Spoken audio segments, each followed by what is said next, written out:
देखिए यहाँ कह रहा है कि एक रिटेलर ने होलसेल से 400 रुपया प्रति रेडियो की दर से रेडियो खरीदा। रेडियो कितना में खरीदा? 400 रुपया प्रति दर की, यानी कि सीपी हो गया आपका 400। आगे कह रहा है प्रत्येक रेडियो पर उसने 30% मूल्य बढ़ाकर अंकित किया। ये 400 में खरीदा था, लेकिन इस पर क्या किया कि 40% अधिक जो है बढ़ाकर मूल्य अंकित किया, यानी कि एमपी। और आगे कह रहा है कि तथा 8% छूट देता है। अब जितना भी अंकित किया, जो भी मूल्य आया 400 रुपये पर 40% बढ़ाकर वो अंकित करता है, और इस अंकित मूल्य पर वो कितना की छूट देता है? तो 8% के। तो यहाँ पर -8%। तो यहाँ पर क्या आ जाएगा? हमारा एसपी आ जाएगा, यानी कि विक्रय मूल्य आ जाएगा। तो पूछ क्या रहा है? तो उसका प्रतिशत लाभ ज्ञात करें। लाभ प्रतिशत कितना है ये आपको ज्ञात करना है।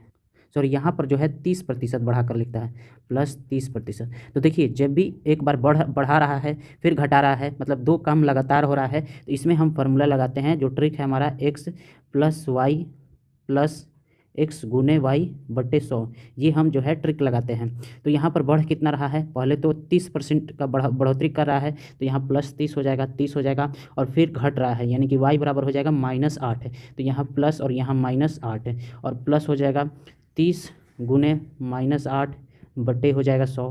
तो यहाँ से हो जाएगा 30 - 8, और फिर यहाँ माइनस हो जाएगा 30 गुने 8 बटे 100।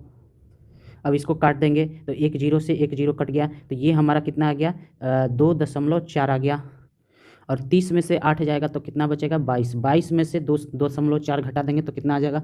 19.6। तो इसका आंसर क्या आ जाएगा? 19.6। ऑप्शन नंबर डी सही। देखिए इस क्वेश्चन में एक वस्तु पर 40% छूट, फिर 30%, मतलब एक वस्तु है कोई, इस पर कितने का छूट दे रहा है? पहले तो 40% का छूट दे रहा है, यहाँ -40%, और फिर छूट दे रहा है 30% का, यानी कि -30%, और 45% छूट, फिर 20% छूट के क्रमिक छूटों का अंतर 12 रुपये है। मतलब एक पर जो है पहले 40% और उसके बाद 30% का छूट देता है, और उसी सामान पर दूसरे बार क्या करता है कि 45% का छूट देता है, यानी -45%, और फिर उस पर 20% का छूट देता है। तो ये दोनों में जो अंतर आता है वो कितने रुपये का आता है? 12 रुपये का। तो हमारा अंकित मूल्य ज्ञात करना है। तो देखिए पहले वाले में हम पूरा छूट निकाल लेंगे, यानी कि पहले है -40, और फिर हो जाएगा -30, और प्लस हो जाएगा 40 गुने 30 बटे क्या हो जाएगा? 100। तो यहाँ 2 जीरो से 2 जीरो कट जाएगा, तो चढ़ती है 12, और 40 और 30 कितना हो जाएगा? 70, -70, और यहाँ हो जाएगा +12, यानी कितना आ गया? -58%। यानी कि पहले वाले पर दो लगातार छूट देगा तो कितने प्रतिशत का छूट देगा? 58% का। और दूसरे वाले में हो जाएगा -45 -20, और यहाँ हो जाएगा +45 गुने 20 बटे 100 हो जाएगा। तो यहाँ आ गया -65, और ये आपका कट गया, और ये 5 9 45, 5 दूनी के 10, और 2 से 2 कट गया, यानी 65 - 9।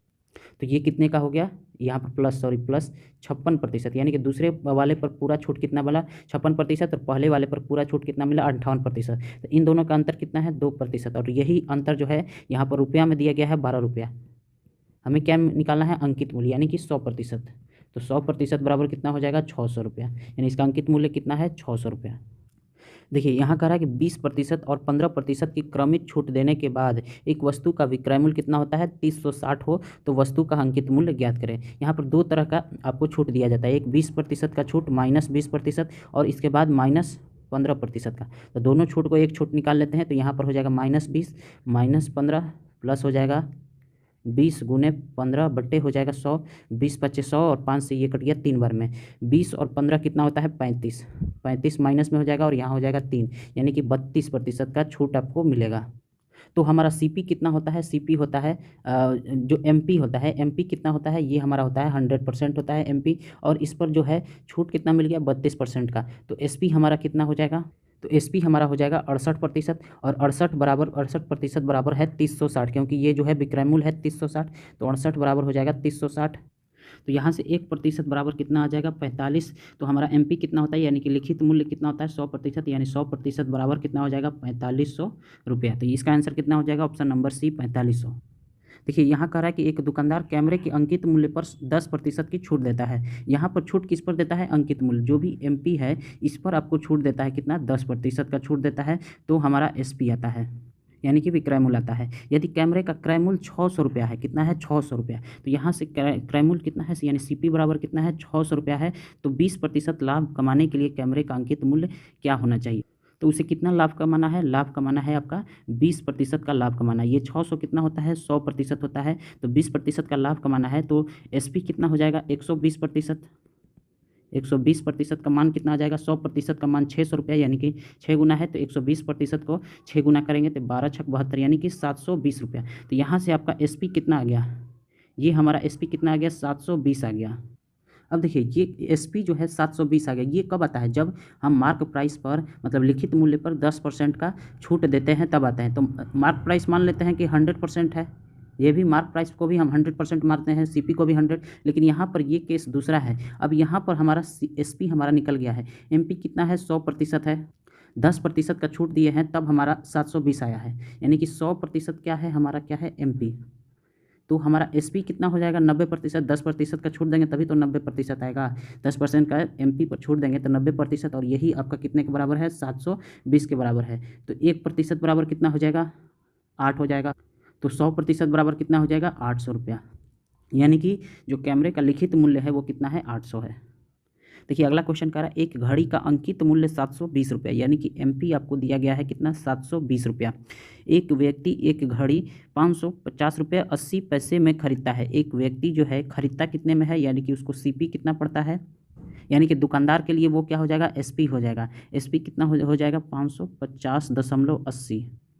मतलब उस व्यक्ति को मतलब उसे इस घड़ी पर 2 क्रमिक छूट मिलते हैं। यदि पहली छूट 10% है तो दूसरी छूट क्या होगी, जब हमारा एमपी 720 रुपया है, 720 रुपया है, तो इसमें उसे कितने प्रतिशत की छूट मिलती है, पहला है 10% और दूसरा हमें नहीं पता है कि कितना छूट मिलता है। तो ये हमारा मान लेते हैं समझाने के लिए कि X% का दूसरा छूट मिलता है, तो उसे कितने का पड़ता है, 550 रुपये 80 पैसे का वो पड़ता है।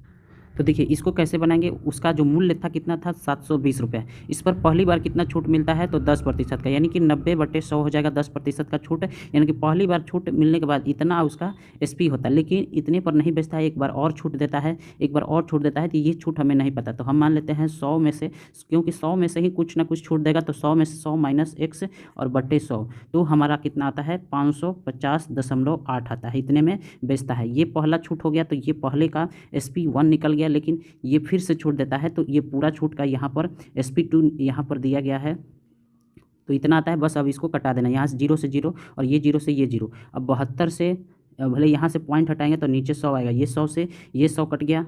अब 72 से इसको कटा देंगे तो ये कट जाएगा 765 बार में, और फिर ये 9 से कट जाएगा आपका 85 बार में। तो 100 माइनस x बराबर कितना हो जाएगा, 85, तो x बराबर कितना हो जाएगा, 15, यानी कि दूसरा जो छूट है वो कितने का है, 15% का। तो इसका आंसर कितना हो जाएगा, 15%। देखिए ये क्वेश्चन कह रहा है एक व्यापारी अपनी वस्तु पर लागत मूल्य से 20% अधिक मूल्य अंकित करता है, लेकिन ग्राहकों को 10% का छूट देता है, तो एक वस्तु इतना में बेची गई। देखिए लागत मूल्य से, यानी कि मान लेते हैं कि हमारा सीपी कितना है, 100 है, तो अंकित मूल्य कितना हो जाएगा, एमपी कितना हो जाएगा, 20% अधिक अंकित करता है, 20%, तो एमपी कितना हो जाएगा, 120 हो जाएगा। अब इस 120 पर वो कितने की छूट देता है, वह 10% की छूट देता है, तो यहाँ से हमारा माइनस 10% होगा। तो 120 में से 120 का हम 90% निकालेंगे, 120 का कितना, 90%, यहाँ 0 से 0 और ये, तो ये कितना आ जाएगा, 108, यानी कि वह बेचता कितना में है, 108, यानी कि एसपी कितना हो जाएगा, 108 है। और ये तो हमारा जब हम 100 मानकर सीपी बनाए तब हमारा एसपी 108 आया, लेकिन एक्चुअल में एसपी कितना दिया गया है, 216 दिया गया है। तो 108 बराबर कितना हो जाएगा, 216। लागत मूल्य निकालना है, यानी कि 100 का वैल्यू निकालना है, तो यहाँ ये दोनों दोगुना है, 108 से 216 दोगुना है, तो यहाँ से भी दोगुना हो जाएगा, तो 100 लागत मूल्य कितना हो जाएगा, 200 रुपया। तो इसका आंसर हो जाएगा डी। अगला क्वेश्चन कह रहा है एक विक्रेता ने एक वस्तु की कीमत उत्पादन लागत से 40% अधिक पर निर्धारित किया। मतलब जितना उसका लागत मूल्य था, यानी कि जितना उसका सीपी था, सीपी मान लेते हैं 100 है, सीपी मान लेते हैं 100, तो इस पर कितना अधिक अंकित किया, 40%। तो हमारा एमपी कितना हो जाएगा, 40% अधिक किया, 40% अधिक किया, तो एमपी कितना हो जाएगा, 140 हो जाएगा। अब कह रहा है उसे बेचते समय वह 20% की छूट देता है। उसे बेचते समय वो कितने की छूट देता है, 20%। तो 140 रुपये अंकित मूल्य है, इस पर कितने की छूट देता है, माइनस 20% का, तो कितना आ जाएगा, 80% पर बेचता है, तो 140 का हम 80% निकाल लेंगे, 0 से 0 और ये 0 से 0, 14 गुने 8 कितना होता है, 112। तो वो कितना में बेचता है, 112 रुपये में बेचता है। और उसे 48 रुपये का लाभ होता है। तो लाभ कितने का होता है? 48 रुपये का। तो यहाँ से हमने क्या माना था कि वह खरीद रहा है 100 रुपये में, और जो हमने 40% बढ़ाकर 140 रुपये कर दिया, और इसको 20% का छूट देकर बेच कितना में रहा है? 112 रुपये में। यानी कि CP है 100 रुपया और SP कितना है? 112, यानी कि प्रॉफिट कितना हो रहा है? 12 का, और यही 12 का वैल्यू कितना दिया गया है? 48 रुपया। तो हमारा पूछ क्या रहा है? उस वस्तु का उत्पादन लागत कितनी है, मतलब उसका लागत मूल्य यानी कि 100 का वैल्यू निकालना है। तो 100 बराबर कितना हो जाएगा? ये 12 से ये 48 हुआ 4 गुना, तो 100 से ये भी हो जाएगा 4 गुना, यानी कि 400 रुपया। तो उसका लागत मूल्य कितना है? 400।